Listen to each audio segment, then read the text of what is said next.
Imagine this, a brand new kingdom, just barely stitched together, suddenly finds itself staring down the full might of a massive, ancient empire. Now, this isn't some fantasy novel. It's the incredible, real story of how the Bengal Sultanate fought for its very survival. Let's dive into how they pulled it off. And at the absolute heart of this whole saga is the story of one man's unbelievable ambition to first pull together a divided nation and then to somehow hold it against one of the most powerful empires of the 14th century. So to really get a grip on what an amazing achievement this was, we've got to rewind a bit, back to the middle of the 14th century. See, Bengal wasn't this single, unified place we might picture today. Far from it. It was a fractured, contested land. The whole region was basically chopped up into three main territories. Over in the east, you had a guy named Fakhr-ud-din who'd already declared independence in his territory of Sonargaon, but the other two big pieces of the puzzle, Satgaon and Lakhnaati, were still totally up for grabs. The land was incredibly rich, but politically it was an absolute mess. And believe me, this was a prize worth fighting for. The legendary Moroccan traveler, Ibn Battuta, he actually visited East Bengal right in the middle of all this chaos, around 1346. And what did he see? A land of just staggering prosperity, a place so rich that the cost of living was almost nothing. That wealth, right there, was the foundation for everything that was about to happen. And into this fractured, chaotic landscape steps our guy, a man whose early life is pretty much a mystery to us, but whose ambition, oh, it was crystal clear. His name was Shams-ud-din Ilyas Shah. So Ilyas Shah starts out as just an officer in Lakhnaati, but in 1342 he makes his move and seizes the throne for himself. From there, he just, one by one, starts bringing the other regions into the fold. First, Satgaon falls. Then he annexes Sonargaon. And just like that, for the first time in a very long time, Bengal was one unified sultanate under a single ruler. But just unifying the land wasn't enough.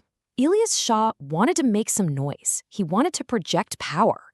So he launches this series of unbelievably bold military campaigns. We're talking raids that went as far as Kathmandu in Nepal and Chilka Lake in Orissa. These weren't just for show. They were a statement. A statement that, you can bet, eventually reached the ears of the emperor back in Delhi.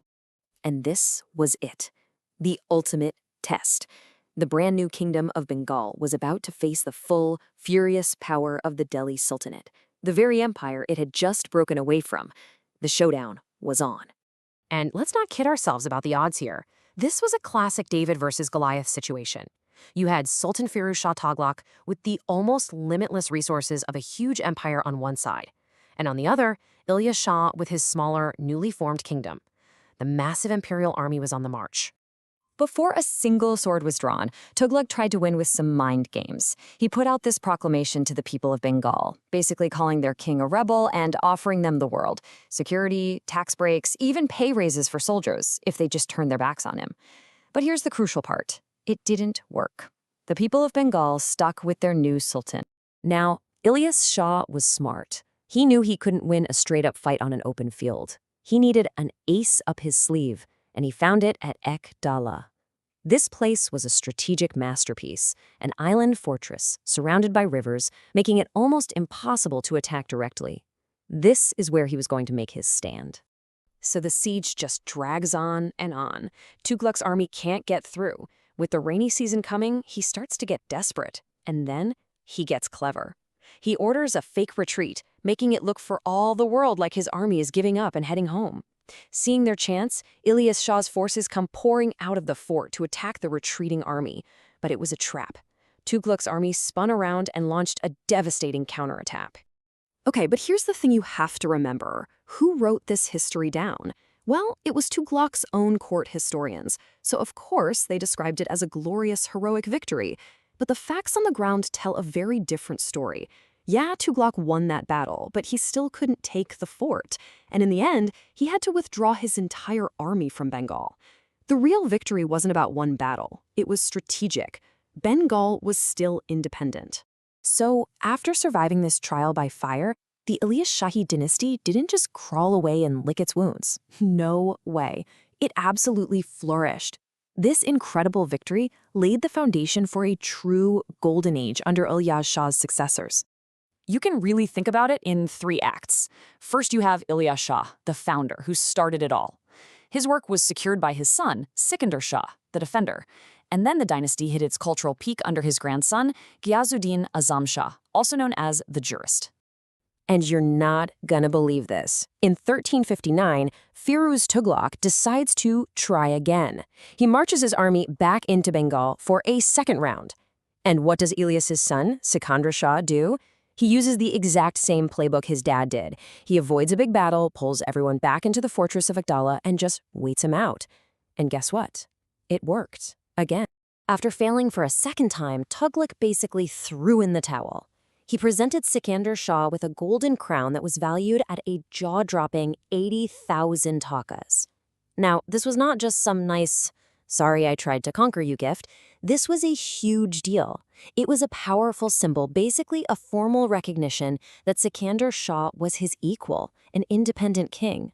Delhi wouldn't seriously threaten Bengal again for almost 200 years.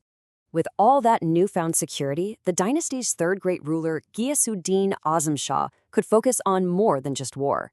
His reign was all about justice, diplomacy, and culture. He sent emissaries all the way to Ming China, he fostered a vibrant Persian literary scene, and he even exchanged letters with the legendary poet Hafiz of Iran. There's this one famous story about him that tells you everything you need to know about his character. So the Sultan is out hunting and accidentally kills the son of a poor widow. She takes her case to the Qazi, the local judge, who bravely issues a summons for the Sultan himself to appear in court. And the Sultan actually showed up, humbly accepted the judgment against him, and paid the penalty. It proved that in his kingdom, nobody, not even the ruler, was above the law. So you've got this amazing period of justice, poetry, and prosperity. I mean, the dynasty was at its absolute peak. But you know how these things go. All golden ages have to come to an end. When you look back, their whole legacy was really built in these 3 perfect stages. Ilyas Shah unified a nation against impossible odds. His son Sikandar Shah defended it and secured its future. And his grandson Ghiyas-ud-din elevated it, creating this remarkable era of justice and culture. And the greatest irony of all?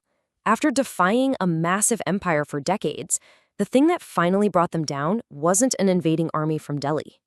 The end came from within.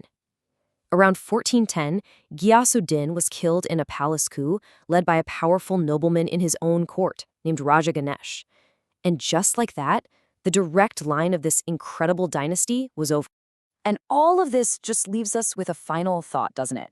The Ilyas Shahi Dynasty started with this incredible act of military defiance, but it ended up being defined by its deep respect for law and culture. It really makes you wonder, what's the true measure of a great legacy? The power an empire ruler builds, or the justice and fairness they uphold?